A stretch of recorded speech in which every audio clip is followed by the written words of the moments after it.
Hello, I'm Chirantan Chatterjee from the Corporate Strategy and Policy area here in IIM Bangalore. I take an interest in applying applied microeconomic methodologies in global healthcare markets in my research, and at IIM Bangalore I teach Corporate Strategy and Policy and Economics of Innovation. Before joining IIM Bangalore, I was with Carnegie Mellon University finishing my doctoral dissertation on the global pharmaceutical industry.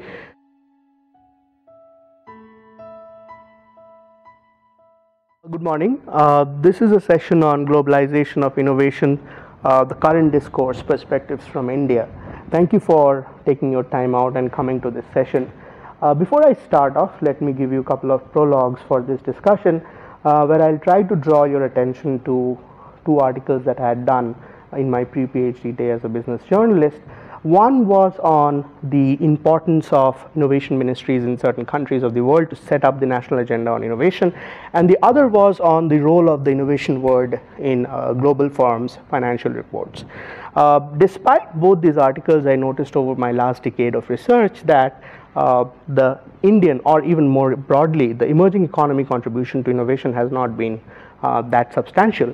In fact, if you go back and look at why that might be so, there are scholarly work to document that the institutional environment might be playing an important role there, as much as a role of competition in inducing or hampering innovation.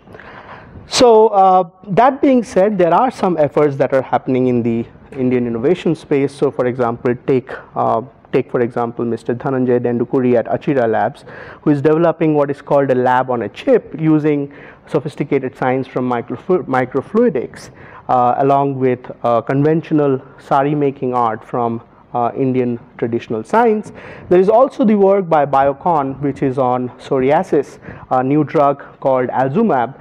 This is particularly a disease of the developing world where big biopharmaceutical companies might not be investing its R&D dollars in, and in these we can see that emerging economy firms are playing an important role in spending on R&D. There is also Mr. Muruganathan, who is investing in and understanding how one can make low-cost sanitary pads for rural women in villages of India. And apart from these three entrepreneur-driven innovations, we also have business model innovation, in which Indian Railways is trying to tie up with affordable healthcare organizations in taking healthcare to rural villages. And of course, we know of Tata Nano, which was the first touted to be under $2,000 car in India, but now it has got a rebranding for its efforts. Overall, if you look at these practitioner examples of innovation from emerging economies like India, the story seems to be that there is certainly a global unmet need, but the business scalability of all these ideas have not yet been met, and this brings forth a bigger question of how research can address and help these firms in taking forward the innovations for a larger global market. So having documented in my journalistic work the role of innovation ministries and the importance of innovation to firms, and at the same time showing how business scalability of some of the innovations that have come out from India have not reached a point where they would have one would have ideally liked to see them, let me just go ahead and share with you some perspectives from my research project. Today I will try to discuss with you three key ideas from my research. One, on where entrepreneurs get ideas from. Second, we try to understand the role of intellectual property in incentivizing innovation. And the third is a notion of whether the objective function of the firm needs a revisiting, where it tries to be more socially welfare conscious in doing its business activities. I will start with the last one first, which is about the objective function of the firm. So this is basically the case of a company called Mankind Pharmaceuticals in India, which sells low-cost medicines in rural markets of India. And in doing so, what is interesting that we observe in our data is that it induces statistically significant competitor responses. When Mankind enters a market, we see that even firms which are selling at the higher end of pharmaceutical markets are bringing down their prices, and not only that, in terms of their non-price responses, we see that product varieties are converging to the varieties that Mankind is offering in the market. The bigger goal that we document with this particular study of how competitors respond to a firm like Mankind is that perhaps the world needs to think about Mankind like entities as a low-end private and yet social welfare maximizing firm, which is reminiscent of state-owned enterprises in the pre-Cold War era. Second, when we discuss how mankind has been so successful in the last 15 years in Indian pharmaceutical markets with the firm proprietor and investors in this firm, we understand that a large part of the business principle and the vision of mankind is the ancient traditional Indian notion of aparigraha, where they don't want to keep a lot of margins in their pockets. They are fine with a 10% and below margin in their pockets. And that's something that even Paul Polman of Unilever is now advocating globally in terms of shared responsibility for business.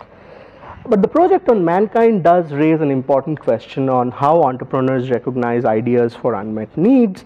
And to understand that, in a separate project with my co-authors, we look at a sample of 20 biomedical entrepreneurs in the space of medical devices, and we try to understand how they first recognize unmet need and then pivot over time because of influences from the institutional environment and stakeholders in the regulatory ecosystem.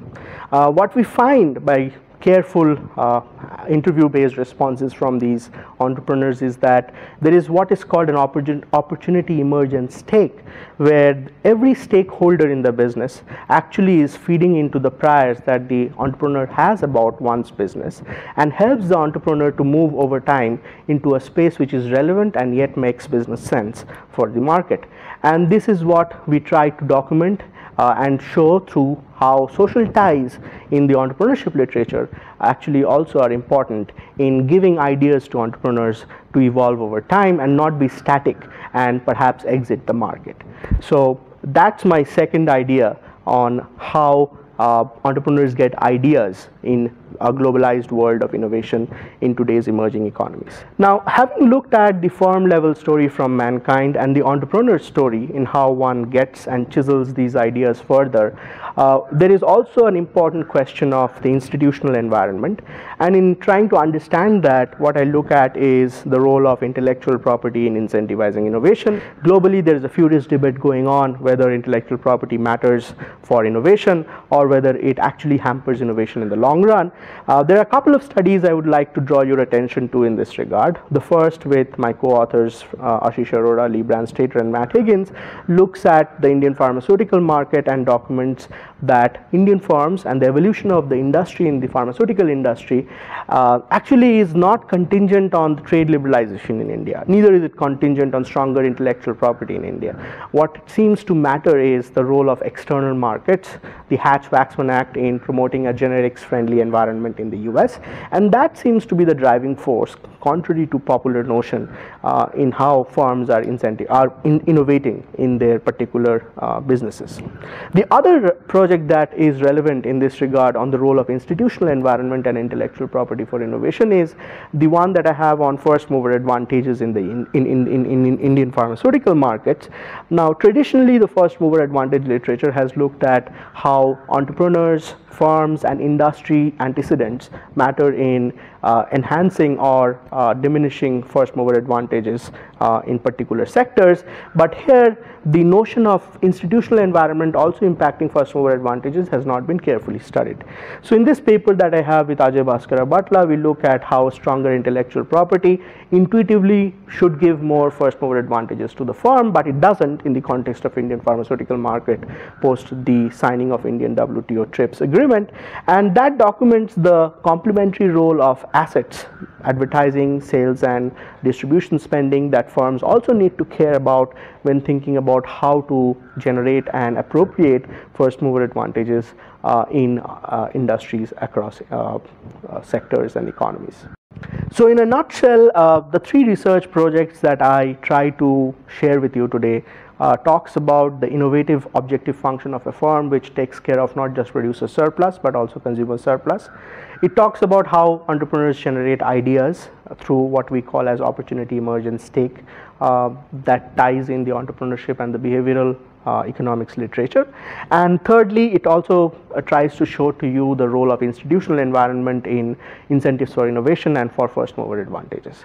Having said that, there is always scope of future work that emerges from all these studies, and today I'd like to share with them, share them with you for future work. One of the first things that I have observed in working on emerging economy innovation is the idea that there has not been systematic understanding of how innovation gets done at the people level. So the nano mechanisms of how ideas are getting transmitted, how R&D teams are being built, what should be the incentives for building these R&D teams. There's much work that needs to be done in that regard, and I exhort all you scholars out there to take a more careful look at this, because much scope remains in doing work on that particular area. The second aspect that I want to draw your attention to is the notion of mixed oligopolic markets, where it's neither a perfectly monopoly market nor a perfectly competitive market, but somewhere in between, where there is a dominant firm and there is a fringe of other firms that surrounds the dominant firm. And such industry structures are unique outside of US, more prevalent in Europe, Japan, and in emerging economies like Brazil, Russia, and India.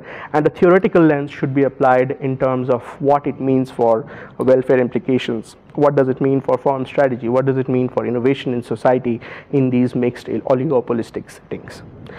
Finally, I would also like to draw your attention to the idea of revisiting the objective function of the firm. As I noted earlier, that global organizations are now trying to do business in a sense where capitalism is more accommodative, and there are already existing evidence of credible threats emerging from such firms in emerging economies, like the one we study in our project on mankind pharmaceuticals.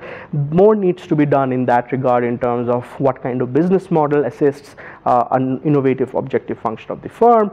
How does that innovative objective function evolve over time? So these are the key issues that I would like to leave for your contemplation going forward in terms of future studies. So with that, I would like to wrap up today for your kind time and attention. That is it from me, and you can be in touch with me at these email addresses, and I'm very sorry that I couldn't make myself personally available in the panel today here in Philadelphia, but I hope to be in touch with you for your work and for future interactions. Thank you.